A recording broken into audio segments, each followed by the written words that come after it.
With our lives suddenly revolving around Pokémon again, the history major in me realized something. Because of Pokémon GO, we are experiencing Pokémania 2.0.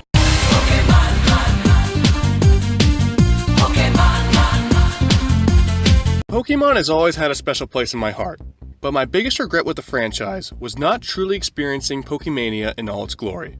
Now, I really shouldn't give myself such a hard time. I was only 4 years old when Red and Blue came out, and because I was so young, I wasn't able to fully comprehend the phenomenon that was Pokémon. All I knew was that I loved it. For the viewers out there that need a quick history lesson, Pokémania is the name given to the time period where the popularity and love for the franchise was so high that there was no escaping it, and that time period was 1998 to about 2002. Let me be clear, over its 20-year existence, 18 outside of Japan, Pokémon never became unpopular. It's just its original popularity was so huge that even though it dipped in relevance, it still remained pretty popular. For those of us that remember, Pokémon did eventually phase out in our schools, but before then, we all addictively played our Game Boys, begged our parents to take us to see Pokémon the first movie, and the kid with the Charizard card ruled the playground.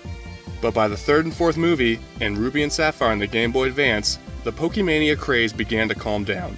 But despite this slight decline, Pokémon continued to be a very successful franchise in its ongoing line of games that continue to top the sales charts for the past 2 decades. What I'm suggesting, and what this video is all about, is what happened in the late 90s, early 2000s regarding the beloved franchise Pokémon. That Pokémania phenomenon is happening again in 2016 with the release of Pokémon GO. The fandom for Pokémon GO rivals the fandom for the franchise in the late 90s, early 2000s, and has the potential to be even bigger. So why is this happening? Well, a number of reasons. For starters, nostalgia. There's a reason why the game chose to only have the original 151 Pokémon, and that's because Pokémon GO's target audience isn't lifelong Pokémon fans like myself, because Nintendo already knows we will play the game anyway. No, Nintendo's target audience are those who used to like Pokémon, but grew out of it because they thought they were too old for it, possibly around the end of Pokémania. Nintendo wants these people who've lost their passion for Pokémon and have not gone back to that part of their childhood in years to play the game. They want them to remember how much fun it was to want to be the very best like no one ever was.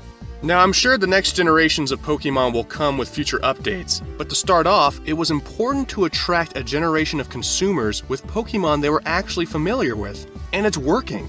In the past week, global streams for the original Pokémon theme song have increased by over 300% on Spotify since the game's release. So many people are experiencing nostalgia from their childhood regarding Pokémon and learning that they love it.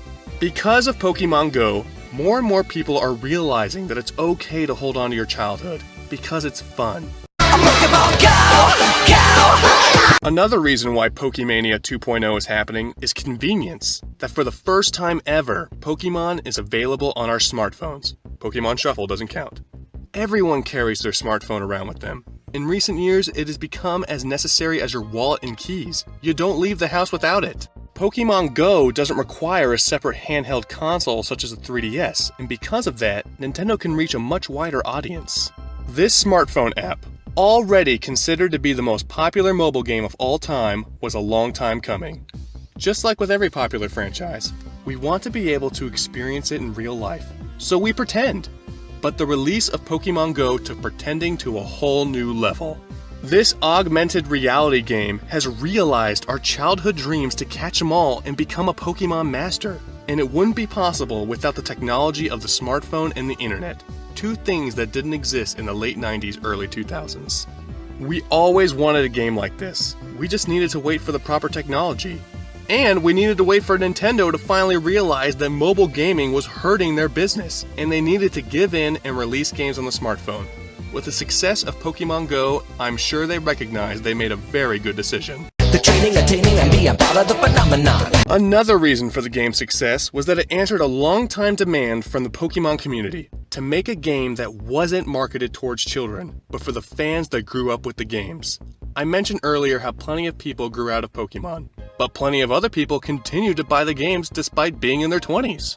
Though we continue to love the new games, we all secretly wish we were playing a Pokémon game that matured just as we did. and Pokémon GO has offered that experience. Pokémon has never been more relevant since the original Pokémania craze of the late 90s, early 2000s.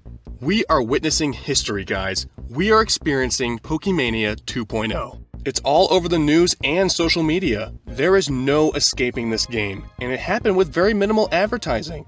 Everywhere you go, you see people on their phones trying to catch Pokémon, take over gyms, and hatch eggs, together as a community and in the community. This game is so popular that people who never even cared about Pokémon are playing, just to be part of the excitement. That being said, the response is astronomical. The game has already surpassed the daily usership of Tinder, and is on pace to pass Twitter. The game hasn't even been released worldwide! For those out there that thought Pokémon would eventually lose relevance, Pokémon GO is proof that this franchise is a juggernaut and cannot be stopped. It's already a worldwide phenomenon, and it's not even available worldwide. Pokémon is hands down the best thing about the millennial generation. We will love Pokémon forever, even when some thought we were too old for it. And as a lifelong Pokémon fan, seeing this is a dream come true. I love Pokémon, and this phenomenon is incredible to witness, especially since I was too young to truly experience the first Pokémon obsession. And for the Pokémon fans out there that were way too young to remember the late 90s, early 2000s, or weren't even born yet, embrace Pokémon GO. We are experiencing history, not just for the Pokémon franchise, but for the popular culture in general. Hey guys, thanks for watching the video. If you liked it, go ahead and smash that like button, subscribe if you'd like, and check out my other 2 videos. And yeah, hit me up with some comments, tell me what you think of Pokémon GO. Do you think we're experiencing a second Pokémon phenomenon? Anyway, thanks again for watching, and I'll see you guys in the next video.